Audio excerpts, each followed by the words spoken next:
throughout today's hearing so far and in your pre-hearing Q&A about how much it's important to be a nonpartisan leader. Is that correct?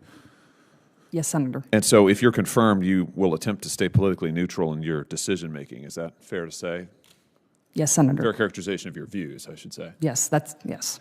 So I was troubled, I have to say, by this article that you wrote, that Senator Portman asked you about a minute ago, published by the American Political Science Association. I have it here, Anti-Intellectualism in the Modern Presidency, Republican Populism, published in June of 2007. Do you consider this piece to be nonpartisan? Thank you, Senator, for that question. I consider it to be an academic article, publication of 16, 17 years ago, a scholarly piece. Yeah, let's dig into it a little bit.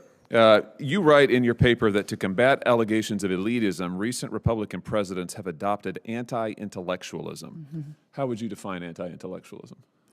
Thank you, Senator, for that question. The ability to speak in very plain, common sense terms to Americans.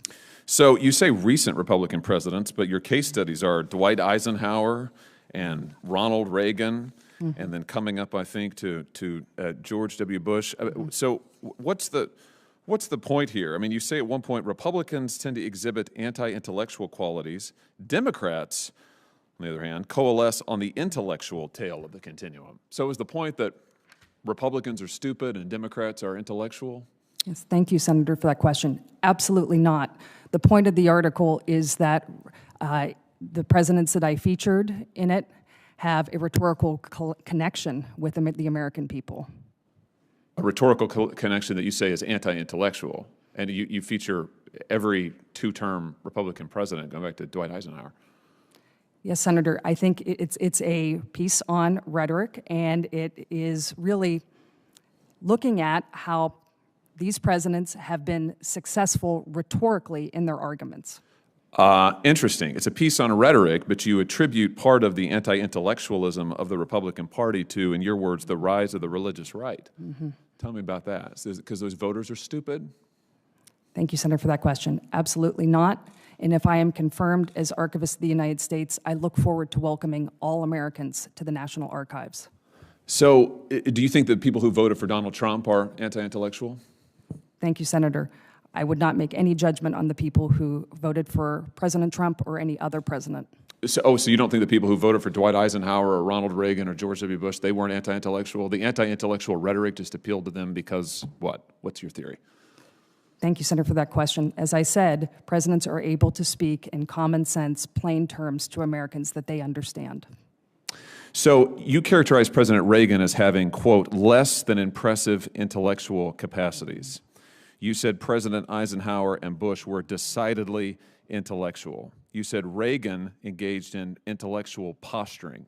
Let's just start with the first one, less than impressive intellectual capacities. So in other words, it's dumb. Thank you, Senator. Absolutely not. That was a perception, and it was cited. I'm sorry, it's a perception by whom? By you? You wrote about it. No, Senator. That was, and as I said, in the article, that is a perception, but actually in the article, because... You say Reagan's less than impressive intellectual capacities have been widely discussed. Mm-hmm. That's presented as a factual statement. Mm-hmm. You don't even cite for it.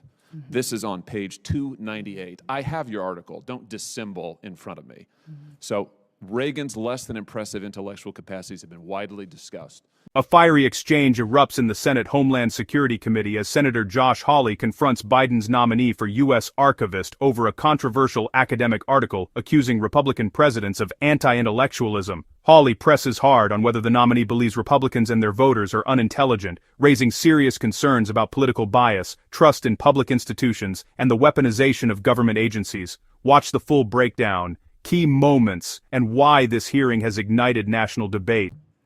Thank you, Senator. That is not my view. My view was focused on his rhetorical capability. That's not what your sentence says. Listen, you wrote an article saying basically that Republican voters are stupid, that Republican presidents deliberately appeal to anti-intellectualism. You roll it all up in this thing called Republican populism, yet you're trying to present yourself here as a nonpartisan. Mm-hmm. In fact, you're an extreme partisan, and your record shows that.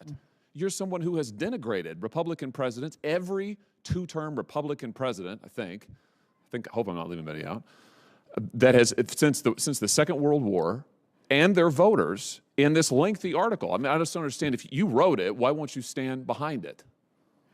Thank you, Senator. I will stand by my long experience for over 15 years of nonpartisan service. You know, this is not just a theoretical set of questions, because as you know, we have seen what happens when you have political activists in the position that you are up for confirmation for. And we are living through that as a nation right now.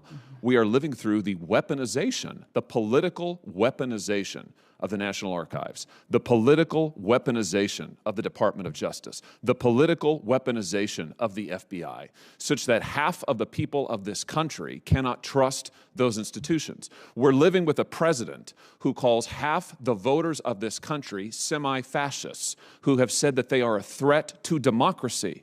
This is an elected American president who makes these outrageous, outrageous statements.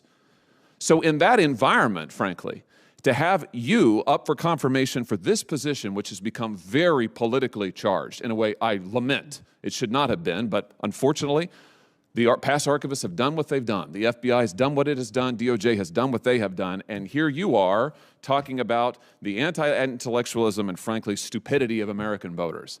I mean, if that isn't playing to type, I don't know what the world is. I mean, it's basically a self-parody.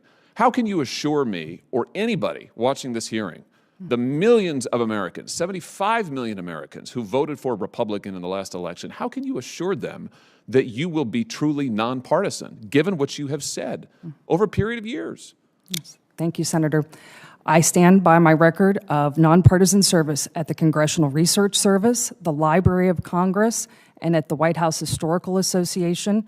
And I invite anybody to talk to the people that I have worked with for years in my nonpartisan government service.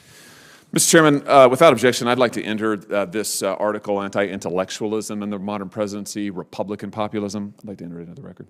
Without objection. I'd invite everybody to read this. You can read the words for yourselves. You can read the entire article for yourselves, and folks can make up their own minds. I think when they do, they'll be really disappointed. I'm deeply disappointed. Thank you, Mr. Chairman.